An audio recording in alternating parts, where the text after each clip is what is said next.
चलिए बच्चों, आज का क्लास में आपका आगे बढ़ाता हूँ। हम एंगल और उसके प्रॉपर्टी के बारे में पढ़ रहे हैं। कौन त्रिभुज और उसके गुण धर्म के बारे में पढ़ रहे हैं। हमने पिछले क्लास में ट्रायंगल से रिलेटेड कई थ्योरम को कलेक्ट किया और उस थ्योरम के रिजल्ट को हमने प्रॉब्लम सॉल्विंग टूल की तरह हमने यूज किया। आज मैं कुछ और आपको थ्योरम बताऊंगा और उसके रिजल्ट का यूज करके हम लोग कुछ प्रॉब्लम सॉल्व करेंगे। और इसको करने से पहले मैं आपको पिछले क्लास का कुछ कॉन्सेप्ट रिकॉल कर देता हूं और उससे रिलेटेड एक सीजीएल का मैं क्वेश्चन में आपको करवाता हूं। आप थोड़ा सा देखिए पिछले क्लास में मैंने क्या पढ़ाया था आपको। पिछले क्लास में हम लोग पढ़े थे कि मान लो कि ये एबीसी एक ट्रायंगल है, एबीसी एक त्रिभुज है, ठीक ना। और ये जो बीओ आपको दिख रहा है और ये जो सीओ दिख रहा है, ये इसके इंटरनल एंगल का बाइसेक्टर है। मतलब एंगल बी का बाइसेक्टर है और एंगल यहाँ दोनों तरफ बी ही लिख दिया तो इसको सी कर लेते हैं। एंगल बी का बाइसेक्टर है और एंगल सी का बाइसेक्टर है, कोई दिक्कत नहीं। और एंगल बी और एंगल सी का बाइसेक्टर ओ पर आकर मिलता है। तब मैंने आपको पिछले क्लास में बताया था कि यदि आप ओ का मेजर निकालना चाहते हैं ए के फॉर्म में, तो हम लिख सकते हैं ओ जो होगा वह 90 प्लस ए बाय 2 होगा। फिर से मैं बताता हूं, बीओ और सीओ एंगल बी और एंगल सी का समद्विभाजक है। तब यदि ओ का वैल्यू निकालना हो तो हम ऐसे निकालते हैं। अब दूसरा मैंने आपको बताया था कि मान लो कि ये एक एबीसी एक ट्रायंगल है और इसके साइड ए बी को और ए सी को आगे बढ़ाए हैं, ए बी को डी तक आगे बढ़ाए और ए सी को ई तक आगे बढ़ाए। अब ये एक एक्सटर्नल एंगल बना, एक्सटीरियर एंगल, सॉरी एक्सटर्नल नहीं, ये एक एक्सटीरियर एंगल बना, बाह्य कोण बना। और आपको याद होगा एक्सटीरियर एंगल का डेफिनेशन मैंने आपको क्या पढ़ाया था। मैंने बताया था कि एक्सटीरियर एंगल तब बनता है जब किसी एक साइड को एक्सटेंड करते हैं और इस एक्सटेंडेड साइड और किसी दूसरे साइड के बीच का एंगल, देखो इसको मैंने एक्सटेंड किया तो ये और ये साइड के बीच का एंगल, इसको हम लोग क्या बोलते हैं, बाह्य कोण। देखो दिस, यहां पर जो बीओ और सीओ दे रखा है, यह एंगल सीबीओ सीबीडी और एंगल बीसीई का समद्विभाजक है। दिक्कत नहीं, मतलब एंगल बी और एंगल सी का जो बाह्य कोण बन रहा है उसका समद्विभाजक है और ये आके ओ पर मिलता है। यदि हमको ओ का मेजर निकालना है ए के फॉर्म में, तो हम लिख सकते हैं O equals to 90 minus half of A. ये हमने दो इंफॉर्मेशन कलेक्ट किया। यदि हम इस दोनों इंफॉर्मेशन को एक फिगर में करते हैं तो हमको एक बहुत अच्छा सा इंफॉर्मेशन दिखने के लिए मिलता है। मैं इसको बाद में बताऊंगा, आज का टॉपिक यही है। देखो यहां पर ट्रायंगल एबीसी और मैंने दोनों फिगर को एक ही साथ किया है। एक साथ करने का हमारा मतलब ये था कि हम ओ और ये ओ डैश, मतलब इंटरनल एंगल का बाइसेक्टर और एक्सटर्नल एंगल के बाइसेक्टर में हम रिलेशन ढूंढ सकते हैं। देखो अभी तो मैं आपको बताया था यदि ओ का मेजर लिखना हो तो हम लिख सकते हैं 90 plus half of A. O dash का मेजर लिखना हो हम लिख सकते हैं 90 माइनस हाफ ऑफ। दिक्कत नहीं। यदि जो ही हमने इसका सम किया ओ प्लस ओ डैश, तो हमारा जो रिजल्ट आ रहा है यार 90 plus half of A plus 90 minus half of A, ये कैंसिल आउट हो गया और ये हमारा क्या आ रहा है 180। मतलब इंटरनल एंगल का बाइसेक्टर और एक्सटर्नल एंगल के बाइसेक्टर का जो सम होगा उसका वैल्यू कितना आ रहा है 180 डिग्री। देखो इसको मैंने रिजल्ट के फॉर्म में मैंने यहाँ लिखा है। इसका यूज करके हम लोग क्वेश्चन करेंगे और इसका आगे भी ज्योमेट्री में कई जगह इसका यूज होता है। तो जो देखो सीजीएल का जो इससे रिलेटेड क्वेश्चन है, वो क्वेश्चन क्या कहता है ध्यान से देखना। इंफॉर्मेशन दे रखा है कि ओ और ओ डैश का, मतलब एंगल ओ और एंगल ओ डैश का रेशियो जो है वह 3:2 है। ठीक, तो पूछ रहा है कि बताओ एंगल ओ क्या है और एंगल ओ डैश क्या है, मतलब इस दोनों का मेजर आपको बताना है। इसको यदि ध्यान से देखो तो इसको हम फ्रैक्शन के क्वेश्चन में कन्वर्ट कर सकते हैं और रेशियो को जब भी हम बनाते हैं तो हम बार बार इसको फ्रैक्शन रिड्यूस करते हैं ताकि हमारा काम थोड़ा आसान हो जाता है। इसको इसे समझो, ये कह रहा है कि O और O डैश 180 को डिवाइड करता है, कोई दिक्कत नहीं। और ये कह रहा है कि किस पार्ट में डिवाइड कर रहा है, 3:2 में डिवाइड कर रहा है, कोई दिक्कत नहीं ना। यदि हमको O निकालना है तो क्या लिखेंगे भाई, O का पार्ट क्या है, मैंने कई बार ऐसा क्वेश्चन करवाया है। O का पार्ट क्या है, जैसे मैं बताया था कि कहीं पर यदि A:B K1:K2 दे रखा हो और A:B जो है किसी नंबर कैपिटल A का पार्ट है, यदि हमको A निकालना है तो हम लिख सकते हैं K1 plus K2 that multiply by A। Similarly B के लिए हम लिख सकते हैं K2 divided by K1 plus K2 into A। Same तो क्वेश्चन है, यहाँ A का वैल्यू कितना है 180 डिग्री और A:B K1 K2 का ये दे रखा है। मतलब हम इस रेशियो को फ्रैक्शन में कन्वर्ट करके बनाएंगे। आप इसको ध्यान से देखिए थोड़ा सा। तो हमारे पास एंगल O क्या हो जाएगा, एंगल हो जाएगा 3/5 मल्टीप्लाई बाय 180 डिग्री।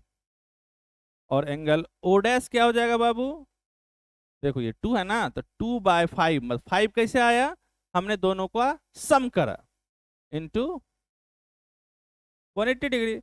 अब इसको सिंपली मल्टीप्लाई करके सॉल्व करो, देखो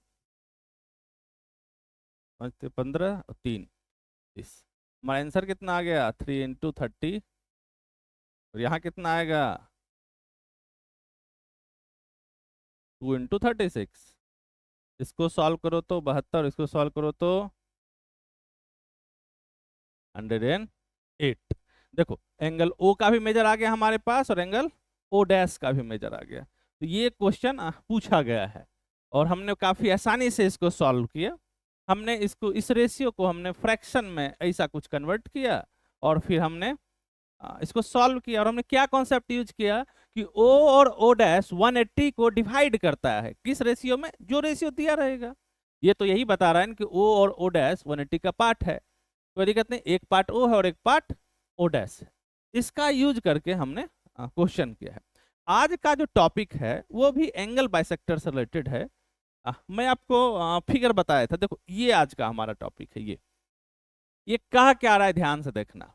ये फिगर में मान लो कि इसका नाम यदि ए दे देते हैं, इसको यदि बी कहते हैं और इसको सी नाम दे दो, इसका डी दे दो और इसका ई दे दो। देखो ये इंटरनल एंगल है, आंतरिक कोण है बी, और ये एक्सटर्नल एंगल है सी। क्यों एक्सटर्नल है भाई, क्योंकि यह एक एक्सटेंडेड साइड है और ये साइड ऑफ ट्रायंगल है। हमारा एक्सटीरियर एंगल का तो यही तो डेफिनेशन था बाह्य कोण का। कैसे बनता है, तो किसी भी ट्रायंगल का यदि एक साइड एक्सटेंड करते हैं और दूसरा जो एडजेसेंट साइड लेंगे उसी के बीच का एंगल। ठीक, यहाँ कहा क्या रहा है कि देखो बी डी जो है वो एंगल बी का आंतरिक कोण का समद्विभाजक है और ए सी ई जो है वो जो सी बाह्य कोण बन रहा है, एक्सटीरियर एंगल बन रहा है, उसका समद्विभाजक है। अब ये डी पर आकर मिलता है। आज मैं आपको ये बताऊंगा कि ए का डी के साथ कैसा रिलेशन है, मतलब यदि ए डी के साथ रिलेट करना चाहे तो किस तरह से रिलेट करेगा। आइए मैं एक थ्योरम से स्टार्ट करता हूं, उस थ्योरम को प्रूव करेंगे और उस थ्योरम का जो रिजल्ट होगा हम प्रॉब्लम के लिए यूज करेंगे। तो थ्योरम कहता क्या है बाबू, ध्यान से देखिए, इसको आप एक बार पढ़िए। मैं थोड़ा सा हटता हूं।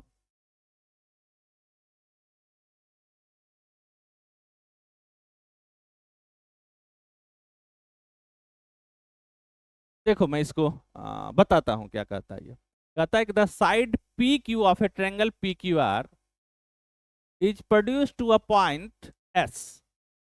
If bisector of PQS and PRS meet at a point T, then prove that angle QTR और एंगल QPR में जो रिलेशन है वो कहता है कि ये इसका, इसमें आधा से मल्टीप्लाई करोगे हाफ से तो ये आ जाएगा। हिंदी में पढ़ देता हूं कि ट्रायंगल PQR की भुजा QR को बिंदु S तक बढ़ाया गया है। यदि एंगल PQS और PRS के समद्विभाजक बिंदु T पर मिलते हैं तो सिद्ध कीजिए कि एंगल क्यू टी आर जो होगा half of angle Q P are. मैं फिगर से इसको थोड़ा बताता हूं, ध्यान से देखिएगा। हमारे पास क्या है बाबू, कह रहा है कि एक ट्रायंगल लीजिए, ले लिए। इस ट्रायंगल का नाम क्या कह रहा है, तो पी क्यू आर रखो, रख दिए। अब कहता है कि इसके साइड क्यू आर को एक्सटेंड करना है, कहां तक, तो एस तक। क्यू आर इसको बढ़ाया, यहां तक बढ़ाया, और इस पॉइंट का नाम हमने एस, कोई दिक्कत नहीं। अब कह रहा है bisector of P Q S, P Q S का, पी क्यू एस का समद्विभाजक लो, समद्विभाजक मतलब इसके कोण को दो बराबर भाग में डिवाइड करता है ये, और एंगल पी आर एस का समद्विभाजक, देखो पी आर एस, इसका समद्विभाजक टी पर आकर मिलता है, दिक्कत नहीं। यदि इसका समद्विभाजक टी पर मिलता है तो हमको प्रूव करना है ये स्टेटमेंट, ये स्टेटमेंट हमको प्रूव करना। कोई दिक्कत नहीं बाबू, आसान सा प्रूविंग है। मैं जो प्रूव करने के लिए टेक्निक यूज करूंगा मैं पहले आपको बता देता हूं। देखो, यदि आपको याद होगा तो मैंने आपको बताया था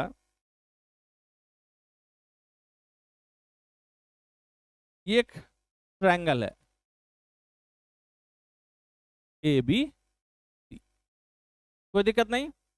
इसके साइड बीसी को हमने एक्सटेंड किया डी तक। मैंने आपको बताया था कि यदि इसका मेजर एक्स है, इसका मेजर वाई है और इसका मेजर जेड है, तो हम लिख सकते हैं एक्स प्लस वाई ये जेड के इक्वल होगा, कोई दिक्कत नहीं। इसमें यदि ऐसे समझो कि जेड दे रखा है, वाई दे रखा है, और हमको ये एक्स फाइंड आउट करना है, तो हम कैसे फाइंड आउट करेंगे, तो देखो इधर हमको ये एक्स निकालना है तो इसको उधर लिख दिए जेड माइनस, हम इसी का यूज करेंगे। मतलब ये दिया रखा है, ये दे रखा है, तो हमको ये निकालने के लिए क्या करना पड़ेगा, जेड माइनस वाई। अब मैं इसको, इस थ्योरम को प्रूव करके, स्टेब्लिश करके मैं आपको दिखाता हूँ। आप याद कीजिए थ्योरम स्टेब्लिश करने का क्या तरीका है, हम हाइपोथेसिस लिखते हैं और कंक्लूजन लिखते हैं। हम हाइपोथेसिस से शुरुआत करते हैं और कंक्लूजन तक आते हैं, कोई दिक्कत नहीं। जो ही हमने कंक्लूजन को रीच किया मतलब अब हमारा थ्योरम जो है वो स्टेब्लिश हो गया। तो मैं आपको बताता हूँ ये क्या है।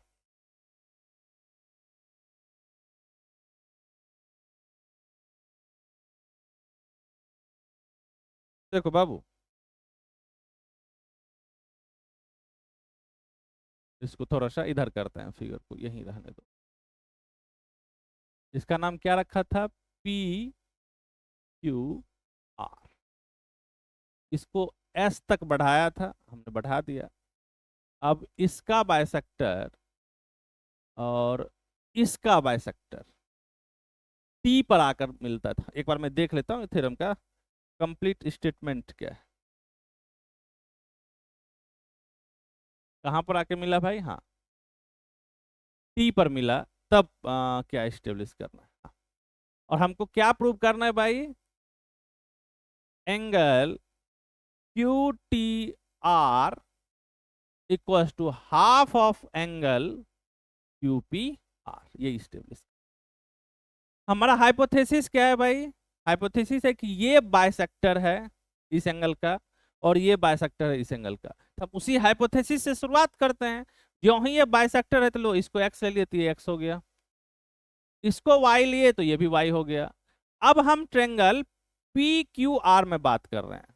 देखो इसका ये एक्सटीरियर एंगल हो गया, ये 2y हो गया टोटल का मेजर, और ये इंटीरियर है तो इसका मेजर कितना हो जाएगा, अभी तो मैं पीछे बताया था 2y माइनस 2x। क्यों भाई, देखो इसी का यूज में कर रहा हूं। यदि ये दे रखा है और ये दे रखा है तो ये कैसे निकलेगा, सीधे सब्सट्रैक्शन कर देंगे। अब बाबू हम इस ट्रेंगल में आते हैं, मतलब ये किस ट्रेंगल से आया, तो हम यदि ट्रेंगल पी क्यू आर लेते हैं, ठीक, तब एंगल पी का जो मेजर होगा ये हो जाएगा। अब हम ट्रेंगल क्यू टी आर लेते हैं। देखो इसको चलाता हूं मैं थोड़ा सा ब्लैक से, समझ में आएगा। इस ट्रेंगल के लिए y जो है इसका एक्सटीरियर एंगल है और x जो है इंटीरियर एंगल है। तो ये कैसे निकलेगा भाई, तो y माइनस एक्स, मतलब एंगल टी जो निकल रहा है क्या है, y माइनस एक्स। यदि इसमें 2 कॉमन कर लो, देखो कितना आसान सा ये हमारा एक्सप्रेशन है, एंगल पी का वैल्यू ये आया। अब इसमें y माइनस एक्स का वैल्यू सब्स्टिट्यूट कर दो, तो हमारा क्या बनेगा, angle P equals to 2 time angle T. यही तो हमको प्रूव करना था, हमको टी निकालना है, तो angle T equals to angle P by 2। आप एक बार इस थ्योरम के ट्रुथ को समझने का प्रयास करिए कि हमने इसको कैसे इस्टेब्लिश किया। मैं हटता हूं थोड़ा सा, अब इसको देखो, बहुत आसान है, ज्यादा कुछ है नहीं इसमें।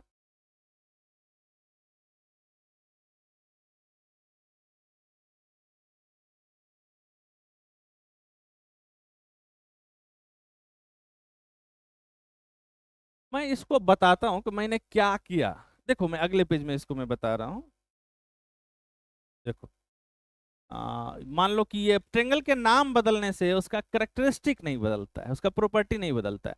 हमने क्या प्रूव किया, मैं पहले थ्योरम से मैं स्टेब्लिश कर देता हूं। देखो मैं थ्योरम से समझा दे रहा हूं कि यदि हमारा एक ट्रेंगल पी क्यू आर दे रखा है और इसके एक साइड क्यू आर को एस तक बढ़ाया गया है, और ये जो क्यू टी दिख रहा है आपको, ये एंगल क्यू का बाइसेक्टर है, और ये जो आपको आर टी दिख रहा है वो एंगल पी आर टी का बाइसेक्टर, मतलब एक इंटरनल एंगल का बाइसेक्टर है और एक एक्सटर्नल एंगल का बाइसेक्टर है, ठीक ना।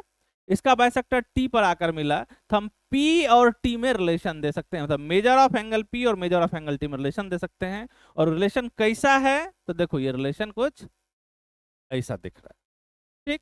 इसको मैं समराइज करता हूं, और इसका यूज करके यदि कोई और रिजल्ट हम निकाल सकते हैं तो हम उसको आपको निकाल के मैं दिखाता हूं। देखो बाबू, अब फिगर का नाम मैंने बदल दिया, पी क्यू आर था यहाँ ए बी सी कर दिया। देखो ए बी सी एक ट्रेंगल है, आपको जो बी ई लाइन दिख रहा है, ये लाइन, ये एंगल बी का बाइसेक्टर है, और सीई जो दिख रहा है वो एंगल ए सी डी का बाइसेक्टर है, दो बराबर भाग में डिवाइड करता है। तो एंगल ए और एंगल ई में क्या रिलेशन हो जाएगा, देखो यदि आपको ई दे रखा है, एंगल ई का मेजर दे रखा है, और आपको ए निकालना है, तो पिछला थ्योरम से तो मैंने डिडक्ट किया था, क्या होता है भाई, यदि इसका मेजर दे रखा है तो इसका निकाले तो इसका ट्वाइस होता है, मतलब एंगल ए जो होगा वो 2 टाइम एंगल ई होने वाला है। कोई दिक्कत नहीं, जरूरी थोड़ी है किसी तरह से देगा, हो सकता है कि देखो एंगल ई का मेजर दे रखा हो और ए निकालना है, तब तो ये लग जाएगा। हो सकता है कि एंगल ए का मेजर दे रखा हो और एंगल ई निकालना है, तब हम ये यूज कर लेंगे। देखो angle E equal to half of A. कैसे किया भाई, तो देखो एंगल ए का वैल्यू जो था वो 2 टाइम ई है ही हमारे पास, तो ई कैसे निकलेगा, ट्रांसपोजिशन कर दिया एंगल ए बाई 2, कोई दिक्कत नहीं, हमने इससे आके डिवाइड कर दिया। एक तो ये हुआ, मतलब ये क्या बता रहा है, यदि ए दे रखा है, एंगल ए का मेजर दे रखा है, तो हम एंगल ई कैसे निकालेंगे, कोई दिक्कत नहीं। और ये बस ए को 2 से डिवाइड कर दो। अब क्वेश्चन में बाबू ऐसा संभव है कि ए का डायरेक्ट मेजर नहीं दिया हो, मतलब ये एंगल नहीं दिया हो, हाँ, ये नहीं दे रखा हो सकता है कि बी दे रखा हो या इंटरनल एंगल सी दे रखा हो, इंटरनल ए सी और इंटरनल बी दे रखा हो, तब हम ई का वैल्यू कैसे निकालें। देखो इसका आसान सा फॉर्मूला है 90 माइनस बी प्लस सी बाय 2। कैसे हमने किया, तो हम इसी एक्सप्रेशन का यूज किया, हमारे पास है ना एंगल ई का जो मेजर है एंगल ए बाई 2, और इस ट्रेंगल में एंगल सम प्रॉपर्टी का हमने यूज किया था। हमने क्या किया, angle A plus angle B plus angle C, इसका मेजर कितना आ जाएगा 180 डिग्री। तो हमने एंगल ए का वैल्यू निकाल लिया, कितना आ जाएगा 180 minus angle B plus angle C, transposition मैंने इस दोनों को इक्वालिटी के दूसरे तरफ कर लिया। अब क्या करेंगे, इसमें पुट कर देंगे, तो ए बाई 2 देखो क्या आया हमारा 180 minus angle B plus angle C that divide by 2, ये ब्रैकेट में लिखो। अब देखो इसको दोनों को सेपरेट कर देंगे, तो 180 बाई 2 कितना आएगा 90 minus angle B plus angle C that divide by 2, ये हमारा फाइनल रिजल्ट है। हमने पीछे जो थ्योरम पढ़ा उसका यूज करके 3 यूजफुल इंफॉर्मेशन को हमने डिडक्ट किया, ठीक। अब इस कॉन्सेप्ट से रिलेटेड कुछ क्वेश्चन प्रैक्टिस करते हैं। देखो पहला क्वेश्चन क्या कह रहा है, कह रहा है कि यदि एंगल ए का वैल्यू दे रखा है, ये फिगर है, तो एंगल ई का वैल्यू निकालना है, ठीक ना। मतलब ये कह क्या रहा है, कह रहा है कि ए बी सी एक ट्रायंगल है और बी ई जो आपको दिख रहा है ये वाला, ये एंगल बी का इंटरनल बाइसेक्टर है, और आपको जो सी ई दिख रहा है वो ए सी डी का एक्सटर्नल बाइसेक्टर है, बाह्य समद्विभाजक है। तो एंगल ए का वैल्यू निकाले, सॉरी ए का वैल्यू दे रखा है, एंगल ई का वैल्यू बताओ भाई क्या होने वाला है। अभी तुरंत हमने पीछे पढ़ा है कि यदि आपको ए दे रखा हो और ई का वैल्यू निकालना है तो हम क्या करते हैं, एंगल ई जो होगा वो ए का हाफ हो जाता है, बस इसी का यूज करेंगे। तो बताओ एंगल ई क्या हो जाएगा, एंगल ई जो होगा हाफ ऑफ एंगल ए हो जाएगा, मतलब 80 डिवाइडेड बाय 2 हो जाएगा। मेरा आंसर कितना आ जाएगा, 40। देखो एक लाइन का इसका आंसर, तो बस इसका वैल्यू कितना आ गया, 40। देखो बच्चों आगे चलते हैं, इस क्वेश्चन को आप एक बार पढ़िए, देखिए क्या समझ में आ रहा है। यहां इस बार उल्टा दे रखा है, यहां ई दे रखा है और ए फाइंड आउट करना है, और यहां मीनिंग सेम है। मीनिंग क्या है कि बी ई जो आपको दिख रहा है वो एंगल बी का समद्विभाजक है, बाइसेक्टर है, और ए सी डी जो दिख रहा है वो एंगल सी ई का समद्विभाजक है। तो हमको ए का वैल्यू निकालना है ई के फॉर्म में। फिर वही फॉर्मूला रिकॉल करते, देखो मैंने क्या वहां कुछ बताया है, देखो मैंने बताया है कि यदि ई दे रखा है और ए का वैल्यू आपको निकालना है तो हम कुछ नहीं करेंगे, बस ई में 2 से मल्टीप्लाई कर देंगे। देखो तो हमारा क्या आंसर आने वाला है बाबू, angle A equals to twice of angle E, मतलब 2 इंटू 30, हमारा कितना आंसर आ गया, 60। बस इसका मेजर कितना आ गया भाई, 60। एक एक लाइन का आंसर है, आपने जो फॉर्मूला पढ़ा उसका सुटेबल इंप्लीमेंट करोगे, यूज करोगे, और आसानी से आंसर आने वाला है। और ये सारा जो क्वेश्चन है किसी न किसी कॉम्पिटिटिव एग्जाम का है। देखो ये क्वेश्चन CHSL का है, आप इसको एक बार पढ़िए पूरा, मैं हट जाता हूं बोर्ड से। देखो क्या कह रहा है, कह रहा है कि AD जो है वो बाइसेक्टर ऑफ एंगल CAB है, CAB इसका बाइसेक्टर AD है, मतलब ये और ये आपस में 2 इक्वल पार्ट में डिवाइड किया। BD जो है is bisector of angle CBE, ये जो आपको एंगल दिख रहा है इसका बाइसेक्टर ये दे रखा है। If the angle at C ये दे रखा है भाई, और आपको ADB निकालना है, तो ADB निकालना है। अभी तुरंत तो ऐसा ही क्वेश्चन कर रहे थे, मैं एक बार हिंदी पढ़ देता हूं। AD कोण CAB का समद्विभाजक है और BD कोण CBE का समद्विभाजक है। यदि एंगल C का वैल्यू दे रखा है तो एंगल ADB निकालो, मतलब ये दे रखा है और ये निकालना है। अभी तुरंत हम पढ़ रहे थे, तो एंगल D क्या हो जाएगा भाई, एंगल C के मेजर का हाफ, एक लाइन में। देखो क्या हम यूज किए,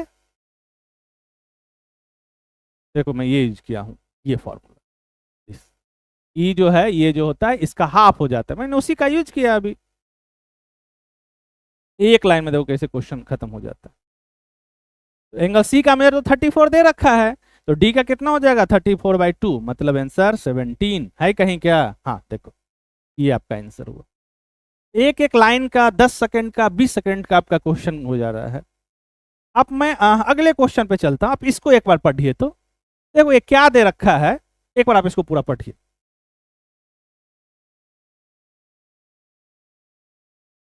देखो ये कह रहा है कि in triangle ABC angle B दे रखा है और एंगल C दे रखा है। मैं एक बार फिगर बना देता हूं, देखो ABC ये दे रखा है 72 और ये दे रखा है 44। अब कह रहा है साइड BC को D तक बढ़ाते हैं, side BC is produce to D, ठीक ना, इसको D तक बढ़ा लो, बढ़ा दियो D तक। अब कह रहा है the bisector of angle B and angle ACD, इसका बाइसेक्टर और इसका बाइसेक्टर, ACD तो यही है ना, आके E पर मिला।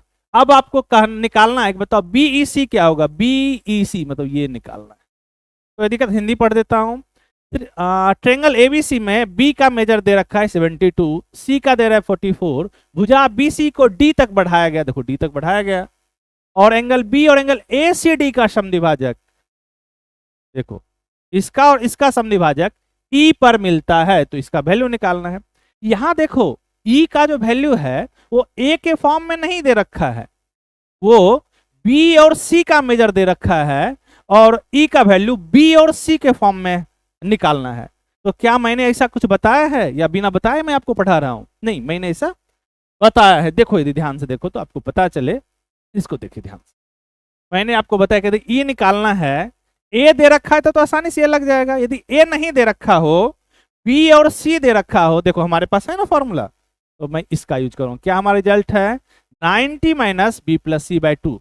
तो स्टेप बाय स्टेप यदि करना है तो आप बी प्लस सी निकाल लो, 2 से डिवाइड कर लो, उसको 90 से माइनस कर दो, सॉरी 90 में उसको माइनस कर दो, तो 90 माइनस दिस क्वांटिटी। दिक्कत नहीं, इसका यूज करते देखो एक लाइन का गिन के आंसर हो जाएगा इसका। देखो बाबू, हमारे पास एंगल ई का क्या मेजर होगा, मैं फॉर्मूला लिख लेता हूं, 90 minus angle B plus angle C divided by 2।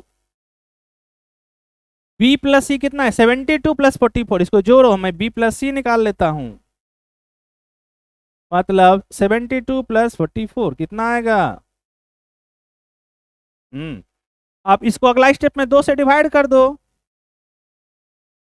कितना आएगा 58। फिर क्या करेंगे 90 माइनस 58 निकालो, कितना आ गया 2 पर, इसका 32। देखो ये आसान सा आंसर है। क्वेश्चन कहाँ का है ये आप देखिए, और इसमें कहाँ कुछ एफर्ट लगा, मैंने फॉर्मूला सब्स्टिट्यूशन किया और गिवन इंफॉर्मेशन को उस फॉर्मूला में मैंने पुट किया और हमारा आंसर आया। ये हमने जो अभी एंगल बाइसेक्टर पढ़ा था, मतलब एक इंटीरियर एंगल था और एक एक्सटीरियर एंगल था, इसके बाइसेक्टर से संबंधित मैंने आपको क्वेश्चन करवाया। अब मैं एक और टॉपिक पर चलता हूं, बहुत इंटरेस्टेड टॉपिक है, इससे क्वेश्चन सीजीएल में, सीएचएसएल में, सीपीयू में और भी दूसरे कंप्यूटर एग्जाम में पूछा जाता है। देखो ये क्वेश्चन क्या है, ध्यान से देखिए। ये जो आपको दिख रहा है, इस फिगर के बारे में हम लोग कुछ पढ़े नहीं है, हम तो अभी ट्रेंगल ही पढ़ रहे हैं, लेकिन ये क्वाड्रिलेटरल, क्योंकि इसमें 4 साइड दे रखा है। इसमें कहा क्या रहा है, यदि एंगल ए का मेजर ए है, एंगल बी का मेजर बी है, एंगल सी का मेजर सी है, तब आपको प्रूव करना है कि बी सी डी का मेजर जो होगा वो ए प्लस सी प्लस डी होने वाला है, मतलब ए का ए है दिस। तब सिद्ध करें कि दिस, देखो ये एक थ्योरम है, और थ्योरम को कैसे स्टेब्लिश करते हैं आपको पता होगा। हम हाइपोथेसिस लिखते हैं, फिर कंक्लूजन लिखते हैं, हम हाइपोथेसिस से कंक्लूजन की तरफ चलते हैं। हाइपोथेसिस क्या है, कि हाइपोथेसिस कि इसका मेजर दे रखा है, ये हाइपोथेसिस है, और कंक्लूजन क्या है, देखो ये कंक्लूजन, ये प्रूव करना है। अब कैसे करेंगे भाई, हम ट्रेंगल का प्रॉपर्टी तो यूज नहीं कर सकते, क्योंकि हमने क्वाड्रेटल का प्रॉपर्टी यूज नहीं कर सकते, हमने क्वाड्रेटल पढ़ा नहीं है अभी तक, तो सिर्फ हम ट्रेंगल का प्रॉपर्टी यूज कर सकते हैं। देखो मैं आपको एक चीज बताया था, यदि आपको याद होगा, मैंने बताया था ज्योमेट्रिकल क्वेश्चन को सॉल्व करने का एक बहुत ही मजबूत टूल है जिसको कंस्ट्रक्शन बोलते हैं। ये क्वेश्चन के कॉम्प्लेक्स को जितना कॉम्प्लेक्स क्वेश्चन होगा उसको सिंपलर क्वेश्चन रिड्यूस कर देता है। तो मैं कंस्ट्रक्शन का यूज करूंगा, और कंस्ट्रक्शन क्या है भाई, हमने ए को डी से ज्वाइन कर लिया। मैं थोड़ा सा फिगर में ज्वाइन करने से पहले मैं आपको बता देता हूँ गिवन क्या है। गिवन है कि ए का मेजर को स्मॉल ए लिख रखा है, बी के मेजर को स्मॉल बी लिख रहा है, सी के मेजर को स्मॉल सी लिख रहा है, और डी को बताना है कि ए प्लस बी प्लस सी है। हमने यहाँ क्या किया, तो हमने कंस्ट्रक्शन किया ए से डी को, हमने कोई दिक्कत नहीं। यही अब ये एंगल को 2 पार्ट में डिवाइड किया, इस पार्ट को x कर देते, इस पार्ट को y कर देते, और x प्लस वाई ज्यों ही जोड़ेंगे उसका मेजर क्या हो जाएगा a, क्योंकि ये एंगल और ये एंगल एक दूसरे पे ओवरलैप करता है और a बनाता है। इसका मेजर x है, इसका मेजर y है, इस पूरे का मेजर क्या हो जाएगा, x प्लस वाई a हो जाएगा। अब ध्यान से यदि आप देखो बाबू, तो ये एक आपको ट्रायंगल बनते दिख रहा है दिस, और ये इसका एक्सटीरियर एंगल है। हम पढ़े हैं कि एक्सटीरियर एंगल विपरीत अंतः कोण अपोजिट इंटीरियर के सम के बराबर होता है, मतलब इसका वैल्यू जो होगा v प्लस एक्स हो जाएगा। सिमिलरली इस ट्रायंगल का यदि आप बात करो तो सेम फिगर बनते दिख रहा है, मतलब इसको भी तो लिख सकते हैं y प्लस सी। अब हमको ये पूरा एंगल निकालना है, इसको जोड़ लो, मतलब v plus X plus Y plus सी।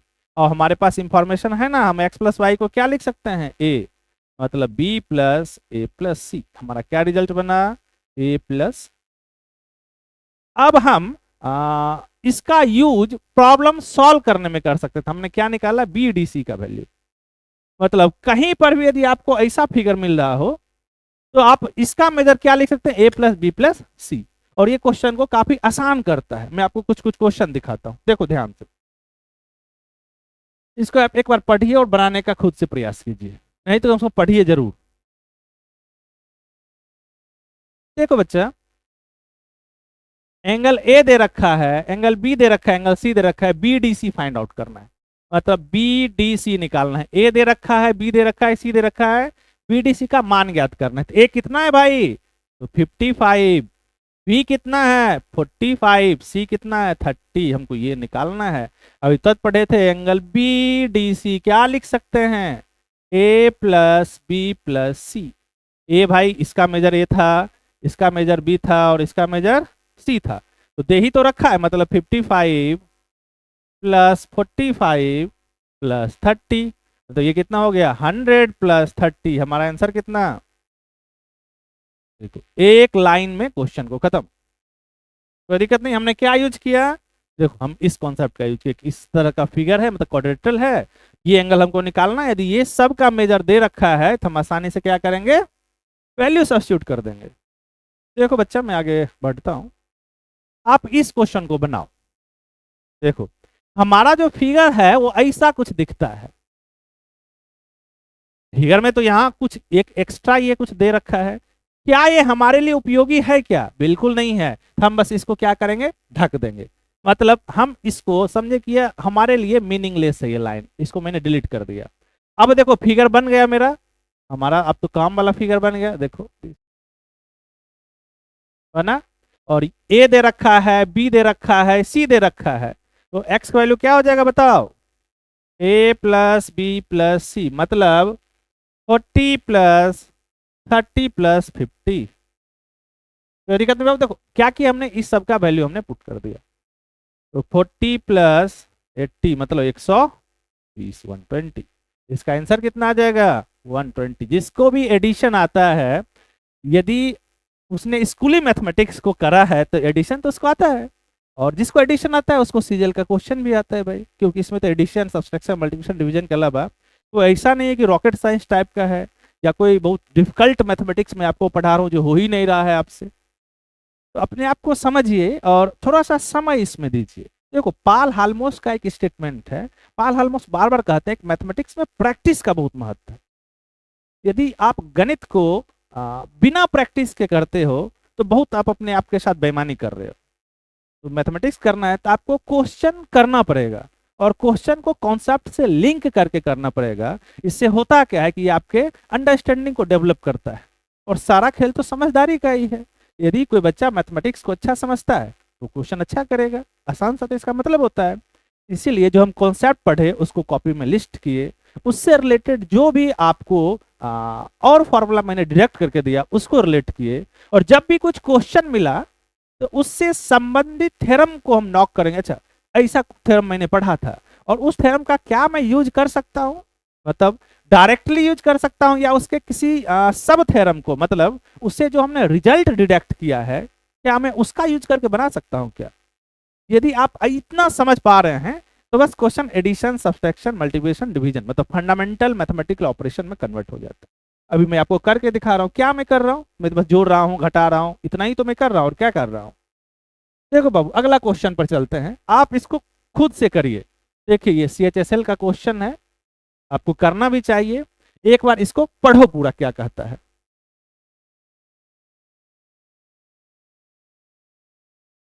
देखो बाबू ये कह रहा है कि ACB और BAC का सम दे रखा है। तो ACB है कहाँ, ACB मतलब ये, और BAC ये इसका सम, मतलब ये x यदि मान लो ये y मानो, हमारे पास x प्लस वाई का मेजर दे रखा है। कितना है ये, फिर BDC दे रखा है 35। कहाँ है भाई BDC, ये 35 दे रखा है, चलो अच्छा है। और BCE दे रखा है, BC ये दे रखा है 45। हमको निकालना क्या, अच्छा x।